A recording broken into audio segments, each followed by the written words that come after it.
గణపతియే నమః. ఈరోజు మీ అందరి కోసం నేను సంకట చతుర్థి 2025 జూన్లో ఎప్పుడు వస్తుంది, దానికి సంబంధించిన డీటెయిల్ అండ్ అసలు ఈ నెలలో ఉన్న సంకట చతుర్థి విశిష్టత ఏంటో దాని గురించి కంప్లీట్ మీకు వీడియో షేర్ చేసుకోబోతున్నాను. ప్లీజ్ నా వీడియోని ఎండింగ్ వరకు చూడండి. నచ్చినట్టయితే లైక్ చేయండి, షేర్ చేయండి, కామెంట్ చేయడం మాత్రం మర్చిపోకండి. ఇంకా వెంటనే టాపిక్లోకి వెళ్ళిపోదాం. హిందువులు ఏ పూజ చేసినా, ఏ కార్యక్రమాన్ని తలపెట్టినా ముందుగా వినాయకుడికి పూజిస్తారు.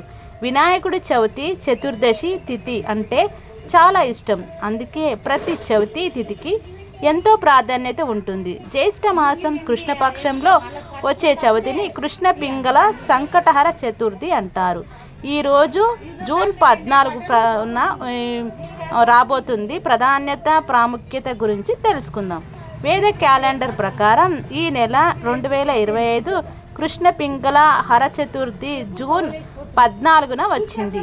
శనివారం మధ్యాహ్నం 3:46 ప్రారంభమై జూన్ 15 మధ్యాహ్నం 3:51 ముగుస్తుంది.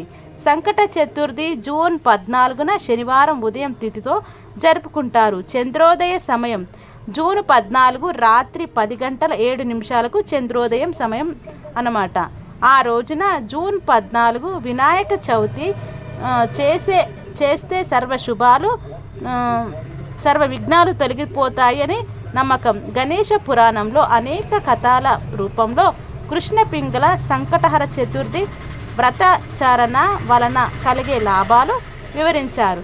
పుత్ర సంతాన ప్రాప్తి, బ్రహ్మహత్యాపాతక నాశనం, వికలాంగ దోష నిర్మూలనం, రాజ్య ప్రాప్తి, కుజదోష నివారణ, జాతకంలో ఎలాంటి దోషాలున్నా తొలగిపోతాయని పండితులు చెబుతున్నారు.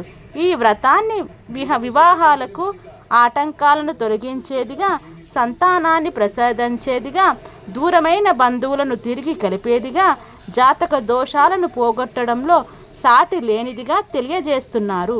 కృష్ణ పింగళ సంకటహర చతుర్థి రోజున భక్తులు సూర్యోదయం నుంచి చంద్రోదయం వరకు ఉపవాసం ఉండి చంద్రుని పూజించిన తర్వాత మాత్రమే ఉపవాసం ముగించాలని పండితులు చెబుతున్నారు. ఈ రోజున పూజలో గణేశుడికి దర్భ, గడ్డి, మోదకం, పండ్లు మొదలైనవి సమర్పించాలి. ఇలా పూజిస్తే గణేశుడి ఆశీస్సులతో చేపట్టిన పనుల్లో అడ్డంకులు తొలగిపోతాయని, గణేశుడిని విఘ్నాలకు అధిపతి, దుఃఖాలను తొలగించేవాడు అని పూజిస్తారు. కృష్ణ పింగళ సంకటహర చతుర్థి రోజున జూన్ 14న భక్తులు అడ్డంకులు, దుఃఖాలను తొలగించడానికి ఉపవాసం ఉండాలని పండితులు సూచిస్తున్నారు. ఎందుకంటే గణేశుడి అడ్డంకులు లేదా సమస్యలు తొలగించే దేవుడిగా పూజిస్తారు. సంకష్ట ఉపవాసం పాటించే ఆచారం 700 సంవత్సరాల క్రితమే నుండే ప్రారంభమైందని నమ్ముతారు. సంకటహర చతుర్థి ప్రాముఖ్యత ఏంటంటే, సంకటహర చతుర్థి రోజున భక్తులు గణేశుడు కృష్ణ పింగళ మహాగణపతి అవతారాన్ని, శ్రీ శక్తి గణపతి పీఠాన్ని పూజిస్తారు. సంకటహర చతుర్థి రోజున ఉపవాసం ఉండి గణేశుడిని పూజించడం వల్ల ఇబ్బందులు తొలగిపోతాయి.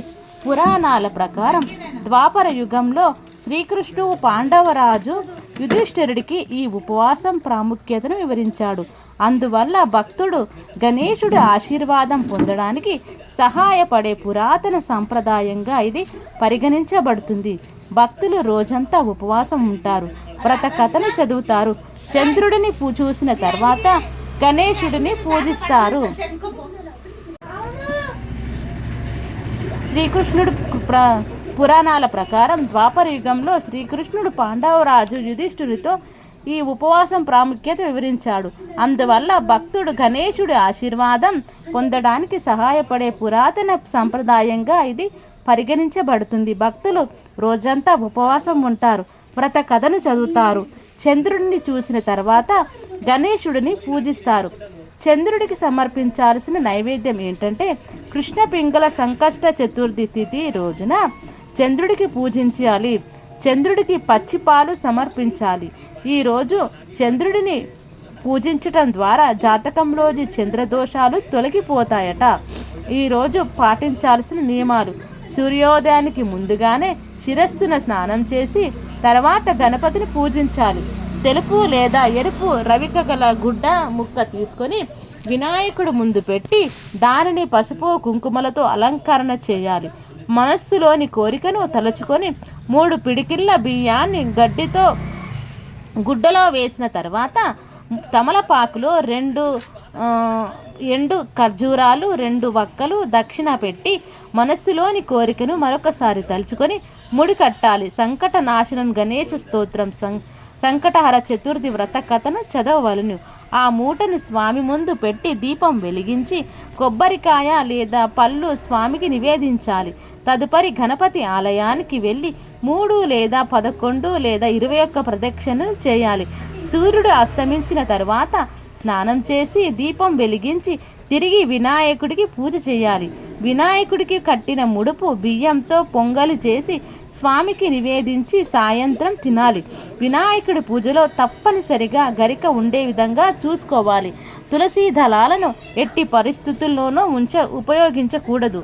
ఈ మొత్తం ఆచరించడం కష్టమని భావించేవారు ఉపవాసం చేసి సంకటనాశన గణేష్ స్తోత్రం చదివి దగ్గరలో ఉన్న గణపతి ఆలయాన్ని సందర్శించినా సరిపోతుంది. ఉపవాసం కూడా చేయలేని వారు కనీసం 4 సార్లు శ్రీ గణేష్ సంకటనాశన గణేష స్తోత్రం పఠించడం ఉత్తమం.